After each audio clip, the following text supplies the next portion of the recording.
ઐતિહાસિક નગરી પાટણમાં આજે ભગવાન જગન્નાથજીની 144મી ભવ્ય શોભાયાત્રા પરંપરાગત શ્રદ્ધા અને ઉલ્લાસભેર નીકળી હતી। આ પ્રસંગે પાટણની વર્ષો જૂની હિન્દુ મુસ્લિમની તહેઝીબ, એકતા અને અખંડિતતાની સંસ્કૃતિ ફરી એકવાર ઉજાગર થઈ હતી।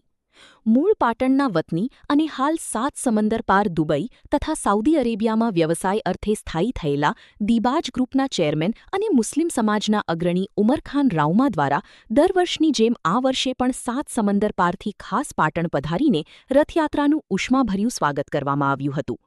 ફિટનેસ કોર્નર જીમ અને મુસ્લિમ સમાજ તરફથી બગવાડા દરવાજા, કાલુ શહીદ પીરની દરગાહ પાસે રથયાત્રાના રૂટ પર ભક્તો માટે 10,000 ઠંડી પાણીની બોટલો અને 200 ઠંડા મિનરલ પાણીના જગની સુંદર વ્યવસ્થા કરવામાં આવી હતી। ગુજરાત અને દેશમાં અને પાટણમાં હિન્દુ મુસ્લિમ સમાજનો ભાઈચારો હંમેશા કાયમ રહે તે માટે ઉમરખાન રાઉમા વર્ષોથી આ પરંપરા નિભાવી રહ્યા છે।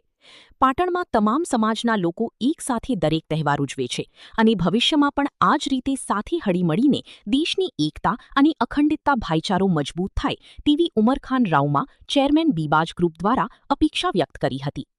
આ પ્રસંગે ઉમરખાન રાઉમાએ રથયાત્રાના મુખ્ય આયોજક પિયુષભાઈ આચાર્ય અને તેમની સમગ્ર ટીમને સફળ આયોજન બદલ ખૂબ ખૂબ અભિનંદન પાઠવ્યા હતા।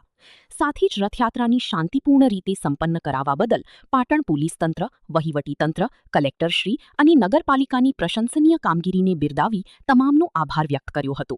અંતમાં તેમણે સમગ્ર દેશવાસીઓને હિન્દુ મુસ્લિમ એકતાના સંદેશ સાથે રથયાત્રાની શુભેચ્છાઓ પાઠવી હતી।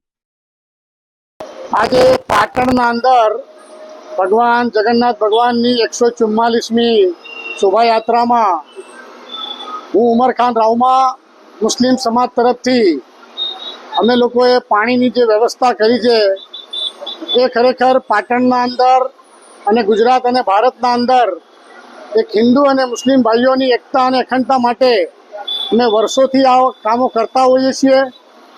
અને ખાસ કરીને પાટણના અંદર પોલીસ તંત્ર, વહીવટી તંત્ર, નગરપાલિકા અને બધા જ વહીવટી તંત્રો સાથે મળીને આ કામના અંદર પૂરેપૂરો મદદગાર બની અને જગન્નાથ ભગવાનની જે યાત્રા, શોભાયાત્રા નીકળે છે એમાં એ લોકો ખરેખર બહુ જ મહેનત કરે છે। અને ખાસ કરીને પાટણના અંદર જે પૂરા સમાજના હિન્દુ અને મુસ્લિમ સમાજના લોકો એક સાથે મળીને આ તહેવારની ઉજવણી કરતા હોય છે। કે હું બધા સમાજને મારી એક નમ્ર વિનંતી છે કે આવાવાળા ટાઈમમાં કોઈ બી સમાજ અને કોઈ બી તહેવાર હોય એકબીજાને સાથે મળીને કરે। અને ખાસ કરીને આ જે જગન્નાથ ભગવાનનું જે શોભાયાત્રાનું ખાસ વહીવટ જે પિયુષભાઈ આચાર્ય સાહેબ અને એમના જે સાથી જે કંઈ હોય એ લોકોને બી હું ખૂબ ખૂબ અભિનંદન આપું છું। અને પાટણની પોલીસ, નગરપાલિકા, કલેક્ટર સાહેબ, અમારા ખાસ કરીને પ્રેસના મિત્રો અને બધાને હું ખૂબ ખૂબ અભિનંદન આપું છું કે આવાવાળા ટાઈમમાં ગમે તે તહેવાર હોય, ગમે તે સમાજના હોય, એક સાથે મળીને અમે કામ કરીએ એવી આશા અને અપેક્ષા રાખું છું। આપ સૌને મારા તરફથી, બધાય સમાજના લોકોને, હિન્દુ ભાઈઓને મારા તરફથી ખૂબ ખૂબ અભિનંદન। જય હિન્દ, જય ભારત।